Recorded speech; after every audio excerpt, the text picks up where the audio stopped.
కర్నూలు జిల్లా ఆదోని అంబేద్కర్ జయంతి సందర్భంగా అరుదైన రాజకీయ సయోధ్య చోటు చేసుకుంది. వైసీపీ యువనేత జయ మనోజ్ రెడ్డి, టీడీపీ యువనేత సిద్ధార్థ నాయుడు కలిసి భారీ ర్యాలీలో పాల్గొని ఆకట్టుకున్నారు. బాబాసాహెబ్ విగ్రహానికి పూలమాలలు వేసి నివాళులర్పించిన వారు అంబేద్కర్ ఆశయాల సాధనలో రాజకీయాలకు అతీతంగా కలిసి పనిచేయాలని పిలుపునిచ్చారు. ఎమ్మెల్యే పార్థసారథి, టీడీపీ నేత మారుతి నాయుడుతో కలిసి పాల్గొనడం కార్యక్రమానికి ప్రత్యేకత తీసుకొచ్చింది. ప్రజాహితమే ముఖ్యమని చాటి చెప్పిన ఈ ఐక్యత పట్టణ ప్రజల ప్రశంసలు అందుకుంది.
రాజ్యాంగ సృష్టికర్త వరకు బలహీన వర్గాలకు సంబంధించి తన జీవితాన్ని ప్రజలకు ధారపోసి రాజ్యాంగంలో మనందరినీ పాల్గొనే అవకాశం కల్పించినటువంటి మహానుభావుడు బిఆర్ అంబేద్కర్ గారి జయంతిని పురస్కరించుకొని ఆదోనిలో అన్ని గ్రామాల నుంచి, పట్టణంలో ప్రతి వార్డు నుంచి ఇక్కడికి వచ్చినటువంటి జై భీమ్ సంబంధించినటువంటి యువకులందరికీ కూడా శుభాకాంక్షలు తెలియజేస్తా ఉన్నాను.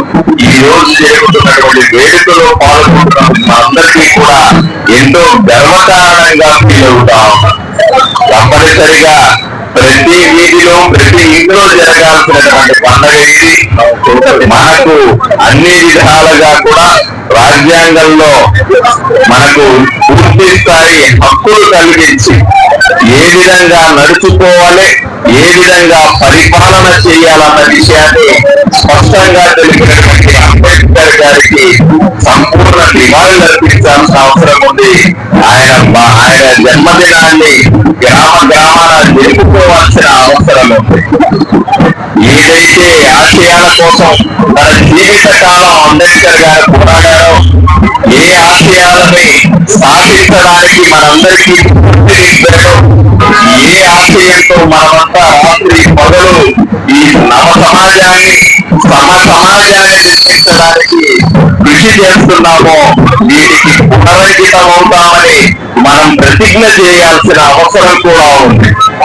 వీలైనంత తొందరగా, వీలైనంత ఎక్కువగా ప్రతి ఒక్కరు కూడా సమయాన్ని కేటాయించి ఈ సమాజ స్థాపన కోసం కృషి చేయాల్సిందిగా ప్రతి కార్యకర్తకు పిలుపునిస్తూ మరొక్కసారి జై భీమ్ అని మీ అందరికీ కూడా నినాదమిస్తూ ధన్యవాదాలు తెలియజేస్తున్నాం. జై భీమ్ ఆధ్వర్యంలో ఈ యొక్క కార్యక్రమాన్ని గత 3-4 సంవత్సరాలుగా నిజంగా ఎదుగుతూ మనందరినీ సమన్వయపరుస్తూ ఈ పట్టణంలో రాజకీయాలకు అతీతంగా యువతను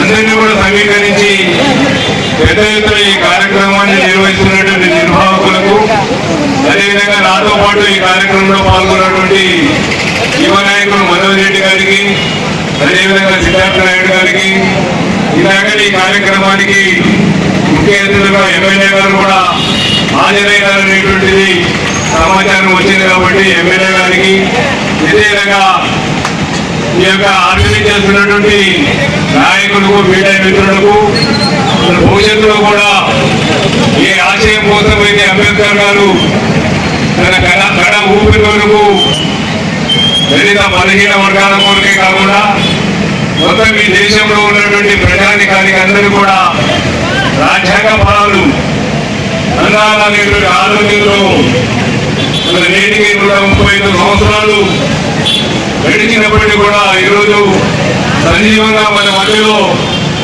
ముందుకు ఆయన జయంతి ఉత్సవాలు తీసుకెళ్తున్నారంటే మరి ఈ దేశంలో ఆయన ఈ దేశ ప్రజలకు చేసినటువంటి మహత్తరమైనటువంటి అనేక రాజ్యాంగ ఫలాలను మనందరికీ మన భవిష్యత్తు తరాలందరూ కూడా ఇంకా ముందుకు తీసుకెళ్లాలని మరి ఈ యొక్క కార్యక్రమం నిర్వహించినటువంటి గత నెల నుండి అనేక ఇబ్బందులు ఎదుర్కొంటూ ఆర్గనైజ్ చేసినటువంటి జేబీ యూత్ సభ్యులందరికీ నా యొక్క హృదయపూర్వక ధన్యవాదాలు తెలియజేస్తూ సెలవు వివిడి న్యూస్ టీవీని తక్షణమే సబ్స్క్రైబ్ చేసుకోండి. నోటిఫికేషన్ కోసం బెల్ ఐకాన్ క్లిక్ చేయండి. మరిన్ని అప్డేట్స్ కోసం ప్రతి ఒక్క కుటుంబానికి ఉచిత ప్రకటనలు వచ్చే విధంగా మీకోసం మీ ముందుకు వివిడి న్యూస్ టీవీని ఏపీ ఫైబర్ నందు 99వ ఛానల్ మరియు యూట్యూబ్ నందు వీక్షించెదరు.